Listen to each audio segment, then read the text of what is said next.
اللہ تعالیٰ نے جو انسان پیدا کیے ہیں ان کے مزاج مختلف ہیں.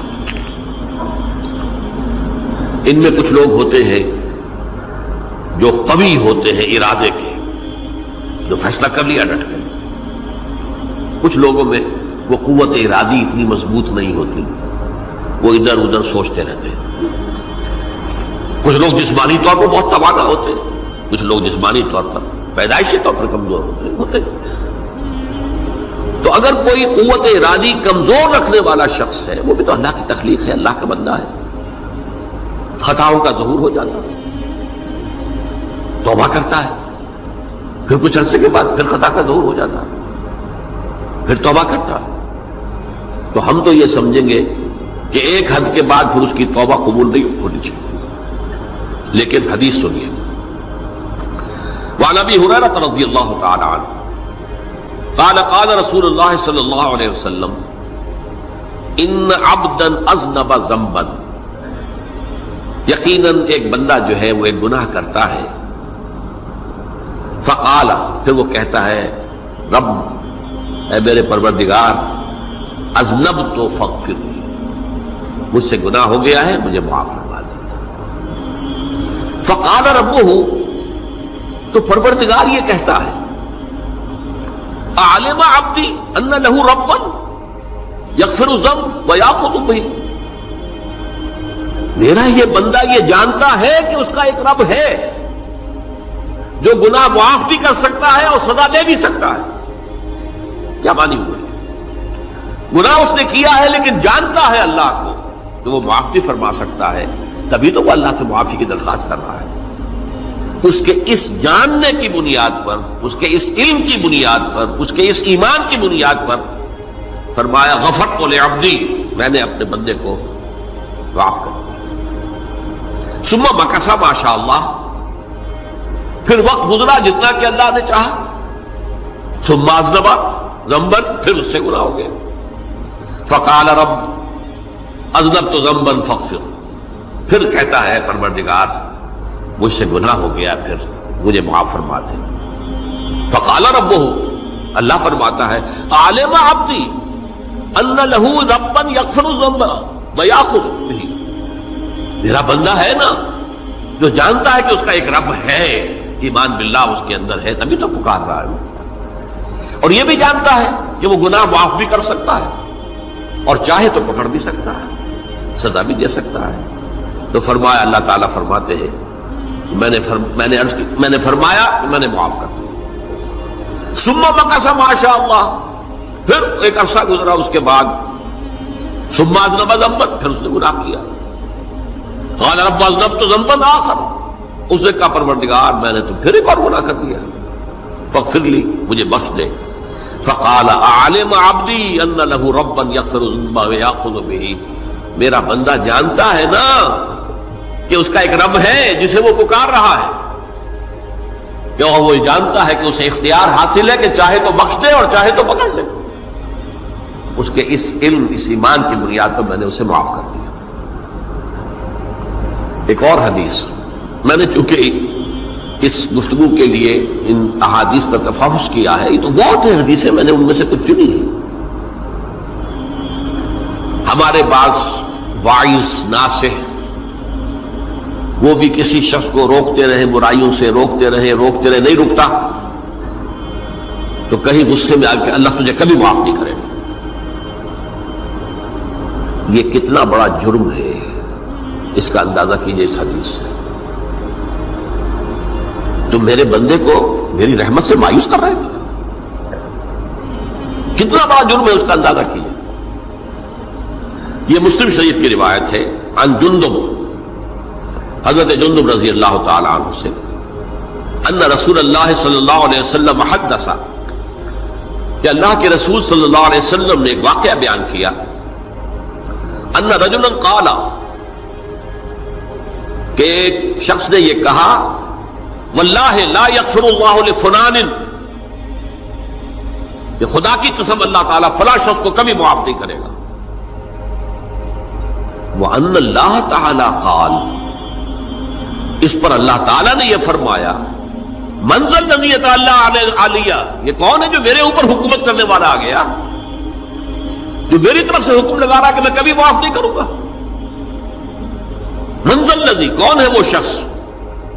الذی اللہ علیہ انی لا اغفر لفلان، کہ میں فلاں شخص کو کبھی معاف نہیں کروں گا، قد غفرت لفلان، اس کو تو میں نے معاف کر دیا، واحبطت عملہ، اس شخص کے تمام اعمال میں نے ضائع کر دیے کہ تم نے میرے بندے کو مایوس کیا۔ یہ ہے جرم کی انکار۔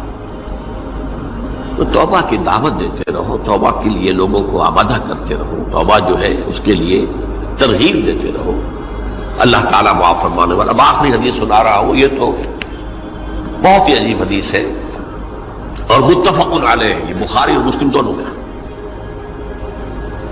حضرت ابو سعید الخدری رضی اللہ تعالی عنہ جو ہے وہ اس کے راوی ہیں۔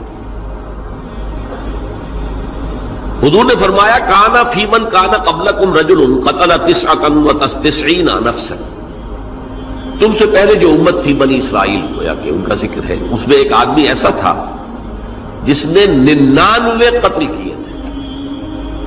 اب آپ اندازہ کیجئے کتنا بڑا گناہ کبیرہ ہے قتل۔ قرآن مجید میں آتا ہے وَكَأَنَّمَا قَتَلَ النَّاسَ جَمِيعًا، اگر ایک انسان کو بھی ناحق قتل کر دیا گیا تو یہ ایسی ہے گویا کہ اس نے پوری نوع انسانی کو قتل کر دیا، اس نے 99 قتل کی۔ فَهَلْ لَهُ مِن تَوْبَةٍ، پھر اس کے بعد یہ ہوا کہ اس کے اندر توبہ کا جذبہ پیدا ہوا۔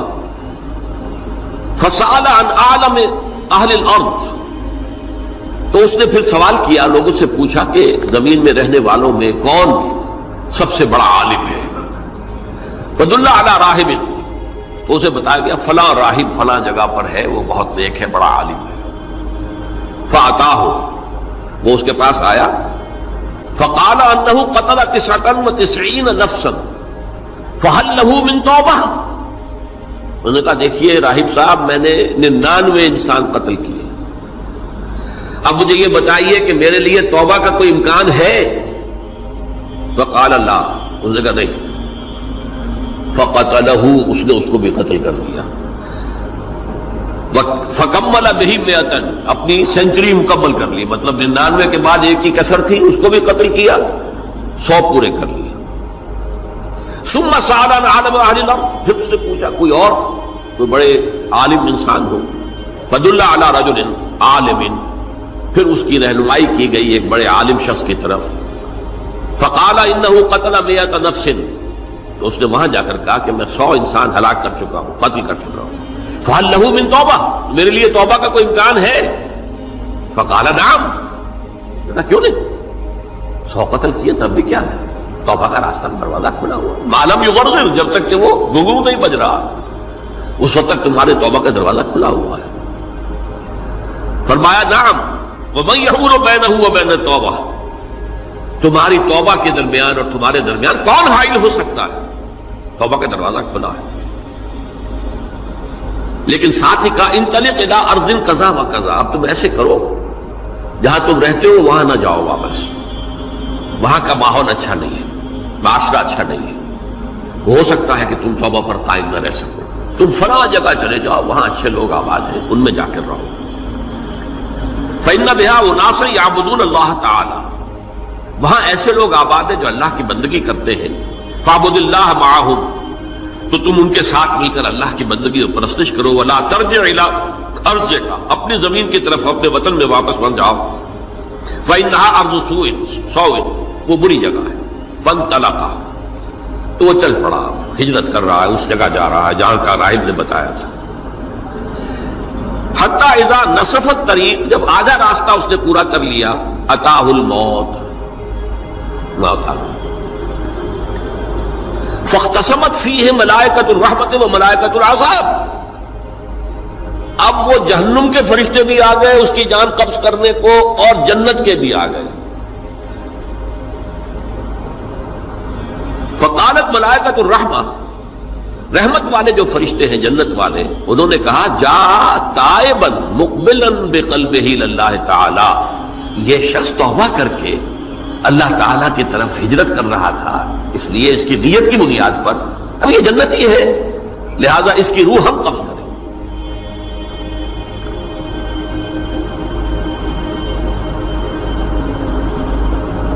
وقالت الملائکۃ العذاب، اور وہ جو عذاب والے فرشتے ہیں وہ کہیں گے انہ لم یعمل خیرا قط، تو نے توبہ کے بعد کوئی نیک عمل تو کیا ہی نہیں، تو کس بنیاد پر اس کو تم جنت میں لے جاؤ گے؟ اس کو تو دوزخ میں جانا چاہیے۔ فاتاہ ملک فی صورت آدمی، تو ان کے پاس اللہ نے ایک اور فرشتے کو بھیج دیا آدمی انسانی شکل کے اندر، فجعلوہ بینہم، ان فرشتوں نے کہا بھائی ہمارا فیصلہ کرا دو، اس کی روح ہم لینا چاہتے ہیں یا ہم لینا چاہتے ہیں، انہیں حکم بنا لیا۔ فقال قیسوا ما بین الارضین فإلی ایتہما کان اقرب، کہ تم فاصلہ ناپ لو جہاں سے وہ چلا ہے اور جہاں جا رہا تھا اور یہاں اس کی موت ہو رہی ہے، تو کون سا فاصلہ زیادہ ہے؟ جب ناپا گیا، بلکہ ایک حدیث میں آتا ہے کہ اس پر اللہ نے زمین کو جو ہے حکم دے دیا، ایک طرف والی زمین تو سکڑ جا، دوسری والی جو ہے تو پھیل جا، تاکہ وہ جو جدھر جو جا رہا تھا وہ زیادہ قریب ہو جائے بنسبت اس کے کہ جہاں سے وہ چلا تھا۔ تو اس فیصلے پر پھر جو فرشتے تھے جو کہ رحمت کے فرشتے تھے وہ اس بندے کو لے گئے جنت کے اندر۔ یہ ہے توبہ کی عظمت اور اس کی